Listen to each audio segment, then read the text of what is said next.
বাংলাদেশে পাকিস্তানের আইএসআই কে আবার তার পুরনো খেলা শুরু করেছে। ভারতের সীমান্তের ওপারে কি সত্যিই তৈরি হয়েছে 13টি জঙ্গি প্রশিক্ষণ শিবির? কয়েক হাজার জঙ্গি কি ভারতের দিকে তাকিয়ে অপেক্ষা করছে ঢুকবে বলে? নাকি এই দাবির পেছনে রয়েছে অতিরঞ্জন, মনস্তাত্ত্বিক যুদ্ধ এবং তথ্য যুদ্ধের এক নতুন অধ্যায়?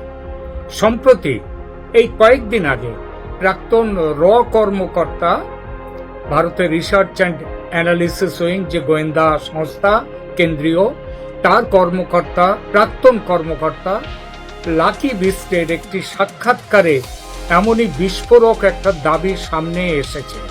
সেই বক্তব্য নিয়ে আলোচনা চলছে একাধিক ইউটিউব চ্যানেল, অনলাইন প্ল্যাটফর্ম এবং ভারতের মেইন স্ট্রিম মিডিয়াতেও পর্যন্ত।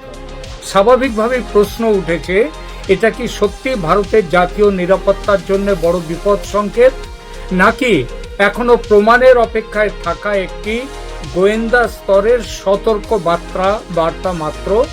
সেইটা আজকের ভিডিওতে আমরা কোনো চাঞ্চল্যকর সিদ্ধান্তে পৌঁছব না। আমরা তথ্য খুঁজব, ইতিহাস দেখব, বিভিন্ন সূত্র মিলিয়ে বোঝার চেষ্টা করব কি জানা গেছে, কি জানা যায়নি, আর কোথায় সতর্ক থাকা দরকার। প্রথমে বলি, লাকি বিস্ট কে, তার বক্তব্য কেন গুরুত্ব পাচ্ছে? লাকি বিস্ট ভারতের গোয়েন্দা ও বিশেষ অভিযান সংক্রান্ত রিসার্চ অ্যান্ড অ্যানালিসিস উইং তার প্রাক্তন কর্মকর্তা। তিনি বহু সাক্ষাৎকারে সীমান্ত নিরাপত্তা, সন্ত্রাসবাদ এবং পাকিস্তানের কৌশল নিয়ে বক্তব্য রেখেছেন। সাম্প্রতিক এক আলোচনায় তিনি দাবি করেছেন, বাংলাদেশে পাকিস্তানের আইএসআই সক্রিয়ভাবে নেটওয়ার্ক গড়ে তুলেছে এবং প্রায় 13টি জঙ্গি প্রশিক্ষণ শিবির তৈরি হয়ে রয়েছে সীমান্ত এলাকায়। বিপুল সংখ্যক জঙ্গিকে ভবিষ্যতে ভারতের বিরুদ্ধে ব্যবহার করার প্রস্তুতি চলছে। এখানে একটি গুরুত্বপূর্ণ বিষয় জানিয়ে রাখা প্রয়োজন। এই দাবিগুলি বর্তমানে লাকি বিস্ট, মিস্টার বিস্টের ব্যক্তিগত বক্তব্য হিসেবে প্রকাশ্যে এসেছে। ভারত সরকার, এনআইএ মানে ন্যাশনাল ইনভেস্টিগেশন এজেন্সি বা অন্য কোনো সরকারি সংস্থা এই নির্দিষ্ট সংখ্যা মানে 13টি ক্যাম্প বা কয়েক হাজার জঙ্গি এই বিষয়ে সরকারিভাবে কোনো বক্তব্য রাখেনি। তাহলে কি লাকি বিস্টের বক্তব্য সম্পূর্ণ উড়িয়ে দেওয়া উচিত? না, সেটাও নয়। কারণ গোয়েন্দা জগতের বহু তথ্য দীর্ঘদিন কিন্তু গোপন থাকে, বাইরে বেরিয়ে আসে না।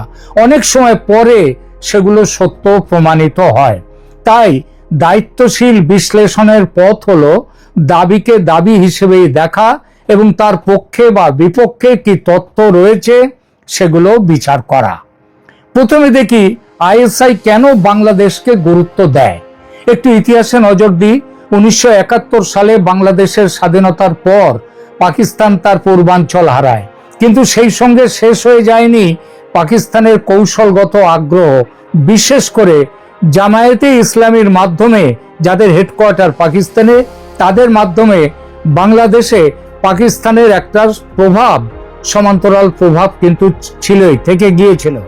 ভারতের পশ্চিম সীমান্তে চাপ সৃষ্টি করার পাশাপাশি পূর্ব দিক থেকেও ভারতকে ব্যস্ত রাখার কৌশল পাকিস্তানের বহুদিন ধরে আছে, কিন্তু বর্তমানে সেটা অনেকটাই প্রকাশ্য স্তরে এসে গেছে এবং সেটা সফলতার দিকে যাচ্ছে। বাংলাদেশের ভৌগোলিক অবস্থান তার প্রধান কারণ। ভারতের সঙ্গে বাংলাদেশের সীমান্ত প্রায় 4096 কিলোমিটার, যা ভারতের দীর্ঘতম আন্তর্জাতিক স্থল সীমান্ত। এই বিশাল সীমান্তের অনেক অংশে নদী, নদীর চর, কৃষি জমি, জনবসতিপূর্ণ এলাকা তার ভেতর দিয়ে গেছে। ফলে অনুপ্রবেশ, চোরাচালান এবং অবৈধ চলাচল ঠেকানো ভারতের নিরাপত্তা বাহিনীর জন্য দীর্ঘদিন ধরেই খুব বড় একটা চ্যালেঞ্জ। 1990-এর দশক এবং 2000-এর দশকের শুরুতে ভারতের একাধিক নিরাপত্তা সংস্থা অভিযোগ করেছিল যে বাংলাদেশের কিছু উগ্রপন্থী সংগঠন এবং পাকিস্তানি গোয়েন্দা সংস্থার মধ্যে যোগাযোগ বাড়ছে। বিশেষ করে উত্তর পূর্ব ভারতের বিচ্ছিন্নতাবাদী সংগঠনগুলির কিছু সদস্য অতীতে বাংলাদেশের ভূখণ্ডে আশ্রয় নিয়েছিল বলে ভারত বহুবার অভিযোগ করেছে। এছাড়া সেই 2000-এর দশকের শুরুতেই সেই যে ঘটনাটা 10 ট্রাক অস্ত্র, সেগুলো কথাগুলো তো আপনারা সবাই জানেন। পরবর্তীকালে বাংলাদেশের প্রধানমন্ত্রী শেখ হাসিনা সরকার ক্ষমতায় এসে ভারতের সঙ্গে নিরাপত্তা সহযোগিতা উল্লেখযোগ্যভাবে বাড়ান। বহু জঙ্গি ঘাঁটি ভেঙে দেওয়া হয়, ভারত বিরোধী সশস্ত্র গোষ্ঠীর বিরুদ্ধে অভিযান চালানো হয় এবং দুই দেশের গোয়েন্দা সহযোগিতা নতুন উচ্চতায় পৌঁছয়। এ কারণেই গত 1.5 দশকে ভারত বাংলাদেশ নিরাপত্তা সম্পর্ককে অনেক বিশেষজ্ঞ দক্ষিণ এশিয়ার অন্যতম সফল সহযোগিতার উদাহরণ বলে বর্ণনা করেন। কিন্তু সাম্প্রতিক 2024-এর যে রাজনৈতিক পরিবর্তনের পর নতুন করে নানা প্রশ্ন উঠতে শুরু করেছে। কিছু ভারতীয় নিরাপত্তা বিশ্লেষক আশঙ্কা প্রকাশ করেছেন যে রাজনৈতিক অস্থিরতা এবং প্রশাসনিক দুর্বলতার সুযোগ নিয়ে উগ্রপন্থী গোষ্ঠীগুলো আবার সক্রিয় হওয়ার চেষ্টা করছে বাংলাদেশে। ভারতের সীমান্তরক্ষী বাহিনীও সাম্প্রতিক সময়ে পূর্ব সীমান্তে তাদের নজরদারি বাড়িয়েছে বিপুলভাবে বলে বিভিন্ন প্রতিবেদনে উল্লেখ করা হয়েছে। আর তার কারণটাই হচ্ছে বাংলাদেশের বর্তমান রাজনৈতিক পরিস্থিতি। এটা ঠিক, সতর্কতা মানেই বিপদ নিশ্চিত এমন নয়। গোয়েন্দা সংস্থার কাজই হলো সম্ভাব্য ঝুঁকিকে আগে থেকে চিহ্নিত করা। সেই কারণে সতর্ক বার্তাও জারি করা হয়। রয়ের প্রাক্তন কর্তা মিস্টার বিস্ট কোনো হেজিপেজি মানুষ নন যে আলটপকা একটা মন্তব্য করে দিয়েছেন বা কথা বলে দিয়েছেন। বর্তমানে তিনি সক্রিয় চাকরিতে নেই ঠিকই, কিন্তু গোয়েন্দা কাজকর্ম সম্পর্কে সামান্যতম অভিজ্ঞতা আছে যাদের, তারা জানেন চাকরিতে থাকাকালীন যে নেটওয়ার্ক এই সমস্ত গোয়েন্দা কর্তারা তৈরি করেন, অবসর নেয়ার সঙ্গে সঙ্গে সেসব অদৃশ্য হয়ে যায় না, একটা যোগাযোগ থেকেই যায়। বাংলায় একটা বহুশ্রুত প্রবাদ আছে, ঢেকি স্বর্গে গেলেও ধান ভানে। বিস্টের মতো মানুষদের কথা তাই অবসর নিয়েছেন বলে তার কথার কোনো দাম নেই তা একেবারেই নয়। বিস্টের কথার সূত্র ধরে খোঁজ খবর নিতে গিয়ে আমরাও যা তথ্য পেলাম সেটা এই প্রতিবেদনে অল্প কথায় তুলে ধরব। প্রাপ্ত তথ্যের দুটো ভাগ। প্রথম, বাংলাদেশের কোন কোন সন্ত্রাসী সংস্থা সীমান্ত জুড়ে ক্যাম্প তৈরি করেছে, তারা কোথায় করেছে এসব ক্যাম্প, ভারত সরকারের কাছে এসব ব্যাপারে খবর আছে কিনা, এবং দ্বিতীয়, ভারত কোনো সতর্কতামূলক ব্যবস্থা নিয়েছে কিনা কিংবা নিতে চলেছে কিনা, এই বিষয়ে ভারত সরকার কি করতে চলেছে সেই বিষয়টাও। প্রথমে সন্ত্রাসী সংস্থাগুলোর পরিচয় প্রসঙ্গে বলি। বাংলাদেশে বর্তমানে কোন কোন জঙ্গি সংগঠন সক্রিয়, তাদের সঙ্গে আইএসআই এর যোগাযোগের অভিযোগ কতটা বিশ্বাসযোগ্য, আর কথিত 13টি ক্যাম্পের দাবির পক্ষে কি তথ্য রয়েছে, আসুন দেখা যাক। বাংলাদেশে আইএসআই এর ছায়া। এইবার বাংলাদেশে কি সত্যি জঙ্গি সংগঠনগুলো আবার মাথাচাড়া দিয়ে উঠছে? পাকিস্তানের আইএসআই কে এই সুযোগে পুরনো নেটওয়ার্ক পুনর্গঠন করছে? আর যদি তাই হয় তাহলে ভারতের সামনে সবচেয়ে বড় বিপদটা কোথায়? আমরা একটু আগেই বলেছি, লাকি বিস্ট তিনি যে কথাগুলো বিস্ফোরক দাবি করেছেন সেই বিষয়ে, সেই দাবির আগেই বলেছি নির্দিষ্টভাবে কোনো সরকারিভাবে কোনো তথ্য নিশ্চিত করা হয়নি, সেটা করার কথাও নয়, তবু কারণ সেটা এখনো গোপন। আজ আমরা আবেগ নয় তথ্য দিয়ে বোঝার চেষ্টা করব যে বাংলাদেশে কোন কোন সংস্থা, এখানে সন্ত্রাসী সংগঠন তারা সক্রিয়। বাংলাদেশের জন্ম হয়েছিল ধর্মনিরপেক্ষ রাষ্ট্র হিসেবে।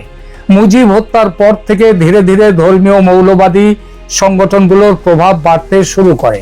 এর মধ্যে কয়েকটি সংগঠনের নাম বারবার উঠে এসেছে, যেমন জামাতুল মুজাহিদিন বাংলাদেশ জেএমবি। এই সংগঠনটি 2005 সালের 17 আগস্ট বাংলাদেশের 63টি জেলার প্রায় 500টি জায়গায় একযোগে বোমা বিস্ফোরণ ঘটিয়ে গোটা বিশ্বকে চমকে দেয়। এরপর আসে হরকতুল জিহাদি ইসলামী বাংলাদেশ, যে এই হরকতুল জিহাদি ইসলামী বাংলাদেশ।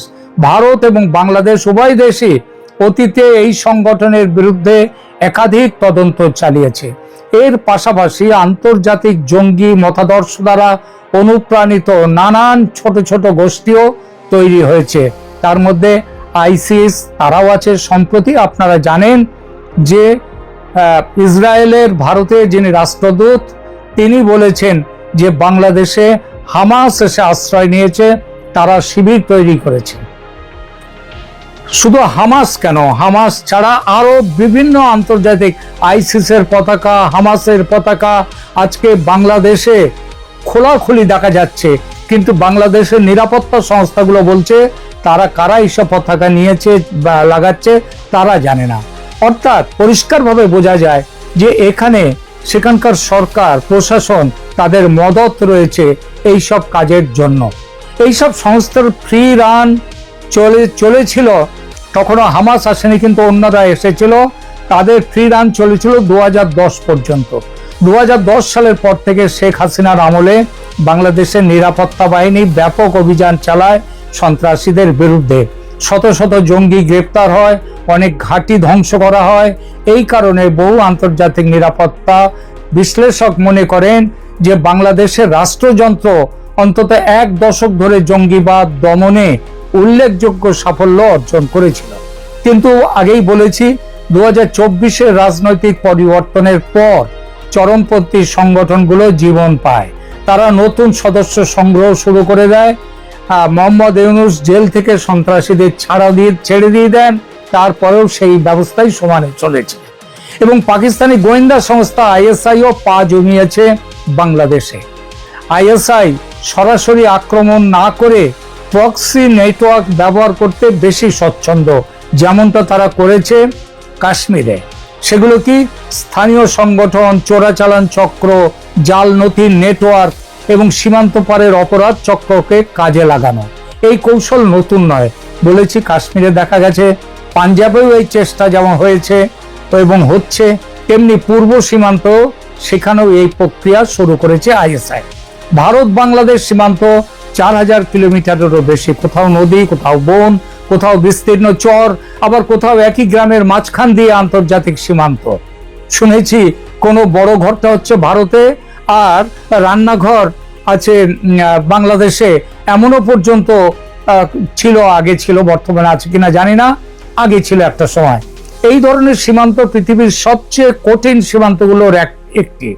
প্রতিদিন বৈধ বাণিজ্য হচ্ছে, মানুষ অবৈধ বাণিজ্য, বৈধ বাণিজ্য সব হচ্ছে, মানুষ যাতায়াত করছে, সীমান্তে কৃষিকাজ হচ্ছে, তার মাঝে নিরাপত্তা বাহিনীকে অনুপ্রবেশ দেখাতে হয়। আর এখানেই গোয়েন্দা সংস্থাগুলোর উদ্বেগ। যদি কোনো সংগঠন অস্ত্র পাচার করতে চায়, জাল টাকা ঢোকাতে চায়, অথবা কয়েকজন প্রশিক্ষিত জঙ্গিকে প্রবেশ করাতে চায় ভারতে, তাহলে বিশাল সীমান্ত তাদের সুযোগ এনে দিতেই পারে এবং দিচ্ছেও। ভারত এটা বুঝেছে। আর এজন্যেই ভারত স্মার্ট ফেন্সিং বা অত্যাধুনিক প্রযুক্তি দিয়ে সীমান্তে কড়া পাহারা বসাচ্ছে, কিংবা অনুপ্রবেশকারীদের জোর করে পুশব্যাক করতে ভারত এত তৎপর হয়েছে। কেন? তার কারণও এটাই। অর্থাৎ আইএসআই এর প্ল্যান মাফিক সীমান্তে যে সন্ত্রাসী ক্যাম্প চলছে, ভারতের কাছে তার পুরো খবর আছে। এবং সবচেয়ে বড় কথা, এইসব ক্যাম্পের পুরো তালিকা ভারত সরকার কয়েক দফায় বাংলাদেশের পররাষ্ট্রমন্ত্রী খলিলুর রহমানের হাতে তুলে দিয়েছে। আপনাদের হয়তো মনে আছে, বিএনপি সরকার ক্ষমতায় আসার 2-3 মাস আগে মোহাম্মদ ইউনূসের ক্ষমতায় থাকাকালীন দুদেশের সম্পর্ক যখন অত্যন্ত বিপজ্জনক জায়গায় পৌঁছেছিল, তখন ভারত থেকে ভারতীয় সেনার গোয়েন্দা বিভাগের 4 জন সিনিয়র অফিসার ঢাকায় যান। তারা বৈঠক করেন সেনাপ্রধান ওয়াকারুজ্জামানের সঙ্গে। ভারতের অফিসাররা ওয়াকারুজ্জামানকে প্রায় চরম পত্র তুলে দেন তার হাতে।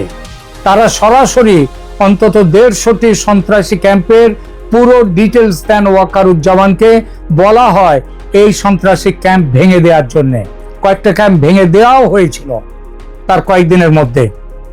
এই ক্যাম্পগুলো মূলত 3টি এলাকায় ছিল। রংপুর ডিভিশনের লালমনিরহাট সংলগ্ন এলাকা, লালমনিরহাটের যে পরিত্যক্ত বিমানবন্দর, সেটাও তার একটা বড় ক্যাম্প। খুলনা এলাকা এবং চট্টগ্রাম। বিষয়টি নিয়ে আমি তখন একাধিক ভিডিও করেছি আমার এই চ্যানেলে। বিষয়টির গুরুত্ব বুঝে ওয়াকারুজ্জামান নিজে লালমনিরহাট যান ভারতের অফিসারদের নিয়ে, তারা চট্টগ্রামেও যান। তখনকার মতো সামাল দেয়া যায় উত্তেজনা। তারপর নির্বাচন হয় বাংলাদেশে, ইউনূস সরকার বিদায় নেয়, পরিস্থিতির উন্নতি ঘটে, তবে সেটা সাময়িক। দুদেশের মধ্যে উত্তেজনা আবার এই মুহূর্তে খুব বেড়ে গেছে। কেন বেড়েছে আপনারা জানেন। সীমান্তে উত্তেজনা মারাত্মক। চীন এবং পাকিস্তানের সঙ্গে বাংলাদেশের বন্ডিং ঘনিষ্ঠতর হয়ে গেছে আবার।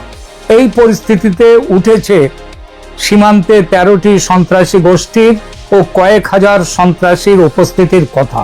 মিস্টার বিস্ট যে কথা বলেছেন, আমাদের সংগৃহীত তথ্যেও উঠে এসেছে এই খবরের পুষ্টি।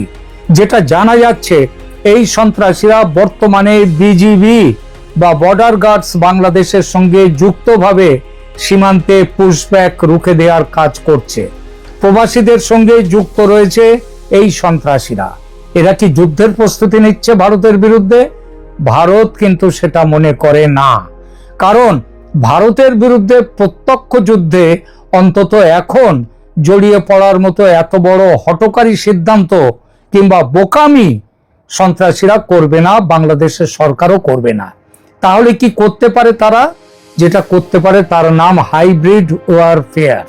অর্থাৎ একদিকে সীমান্তে চাপ সৃষ্টি করো, অন্যদিকে ভুয়ো খবর ছড়াও, সোশ্যাল মিডিয়ায় উস্কানি দাও, সাম্প্রদায়িক উত্তেজনা তৈরি করো, জাল নোট পাচার করার চেষ্টা করো, সাইবার হামলা করো, চোরাচালান করো এবং প্রয়োজনে ভারতে ঢুকে ছোট আকারের সন্ত্রাসী হামলা চালাও।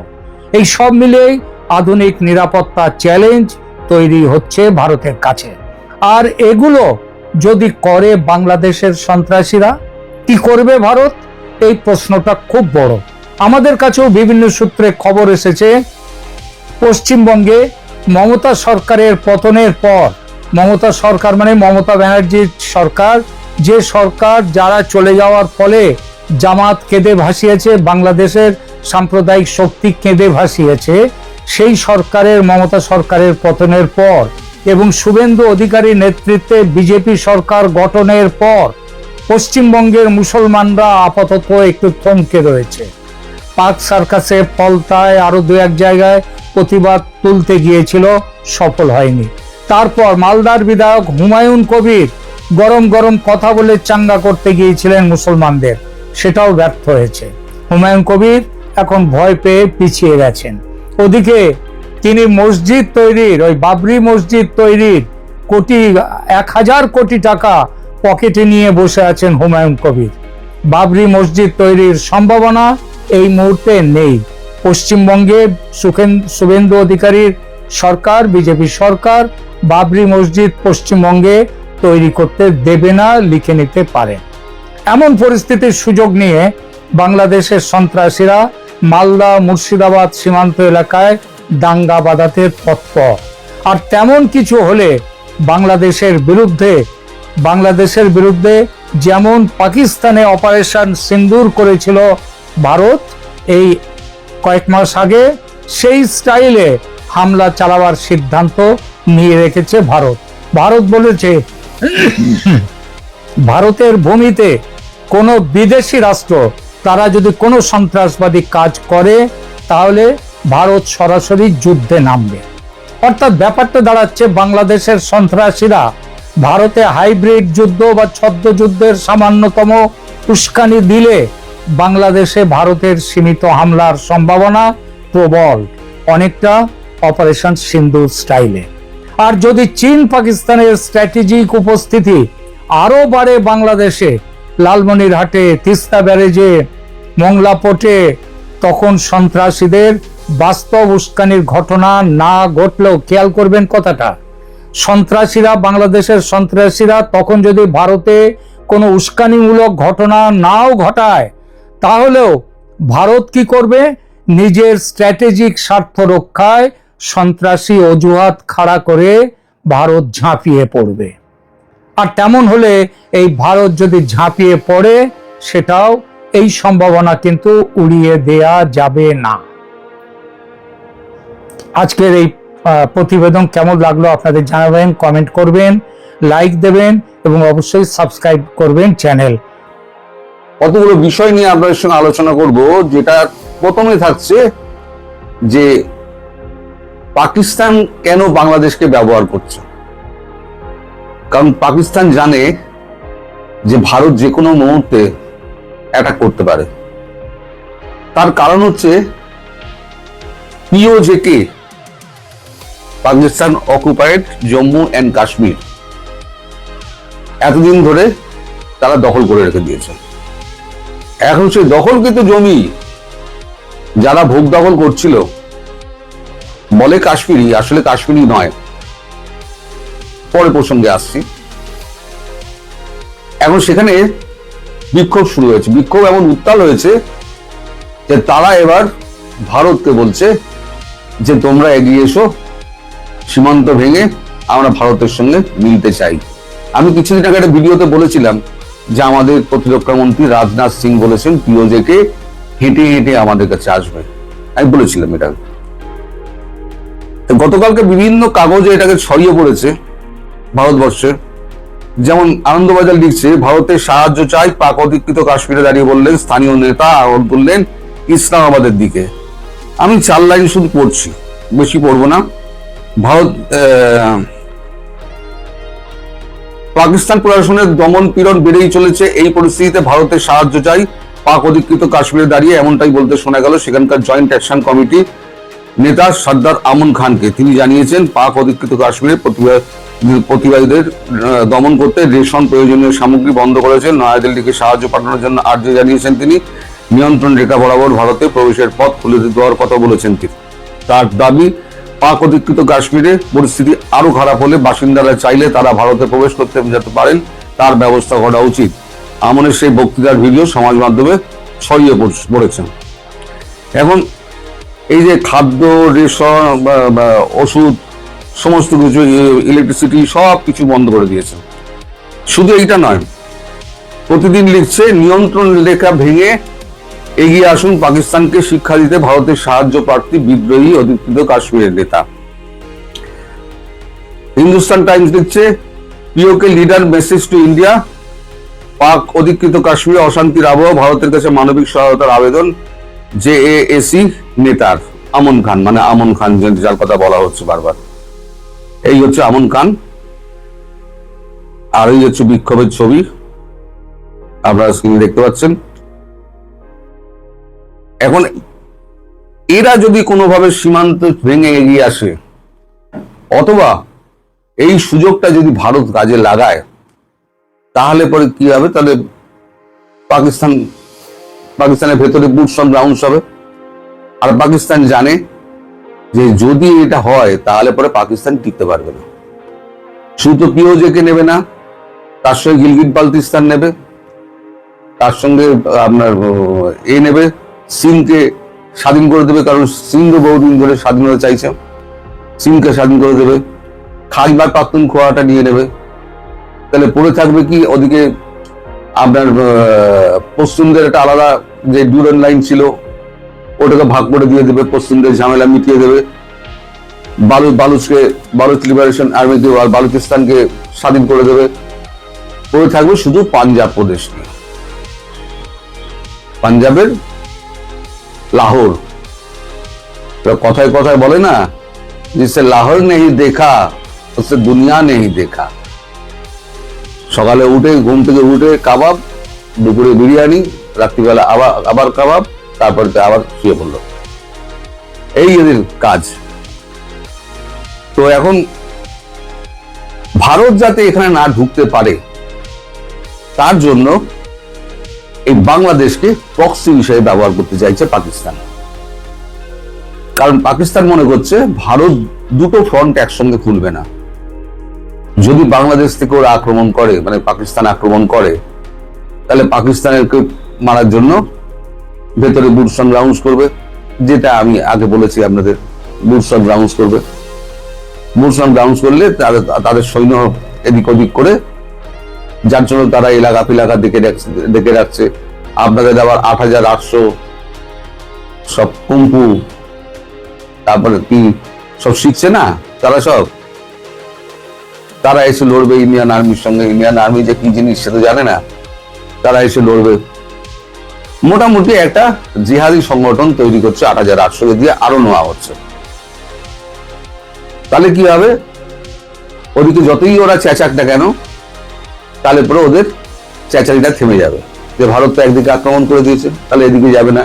এখন কি অবস্থা, এই যে LOC, line of control, line of actual control নয় কিন্তু লাইন অফ কন্ট্রোল যেটা রয়েছে, ধরুন এই হচ্ছে লাইন অফ কন্ট্রোল।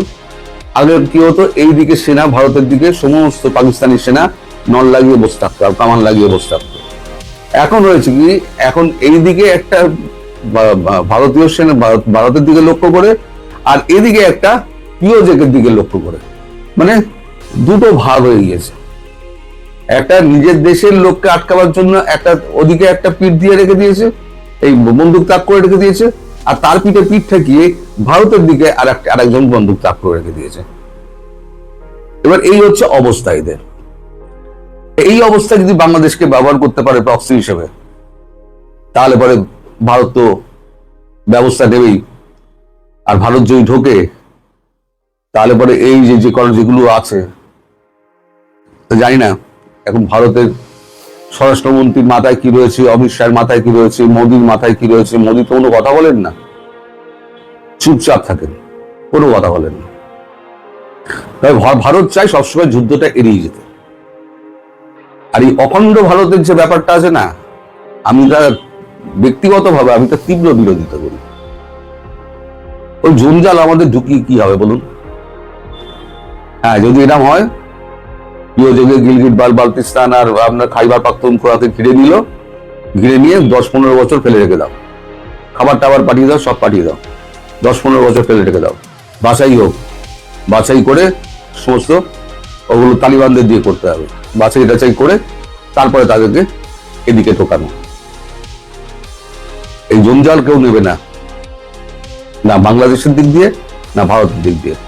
বা ভারতের যতটুকু দরকার রংপুর, সেটুকু নেবে, খুব বেশি হলে হয়তো রাজশাহী। তাও আমি শিওর না, যদি ভালো ভালো মিটে যায় তাহলে ঠিক আছে, আর যদি ভালো না মেটে তখন তার অন্য ব্যবস্থা আছে। তো এই খবরটা আরো বড় হবে, সমস্ত কাগজে বেরিয়ে গেছে, সোশ্যাল মিডিয়ায় বেরিয়ে গেছে, আপনাদের নিশ্চয়ই চোখে পড়েছে, আপনাদের কাগজে নিশ্চয়ই ছাপা হয়েছে।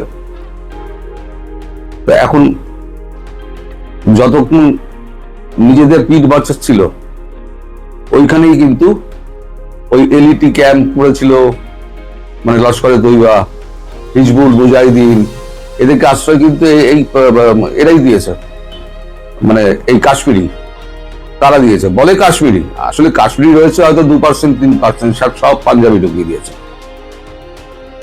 তারাই এখন বিক্ষোভ করছে ভারতে ঢুকবে। আর তখন তো বলনি, পিঠে যখন লাঠি পড়ে তখন ভারতের কথা মনে পড়ে। তোমরাই তো একদিন জঙ্গিদের আশ্রয় দিয়েছিলে, বর্ডার যতক্ষণ না পার হতে পারছে ততক্ষণ জঙ্গিদের তোমরাই আশ্রয় দিয়েছিলে, তখন একবার ভারতের কথা মনে পড়েনি তো?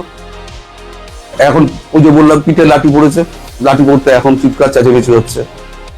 তাই ভারত কি করবে সেটা তো ভবিষ্যতের ব্যাপার, এ নিয়ে আমি কোনো মন্তব্য করবো না। এখন সামনে আপনারা দেখুন, আমিও বলতে থাকি। সবাই ভালো থাকবেন, সুস্থ থাকবেন, সাবধানে থাকবেন। নমস্কার।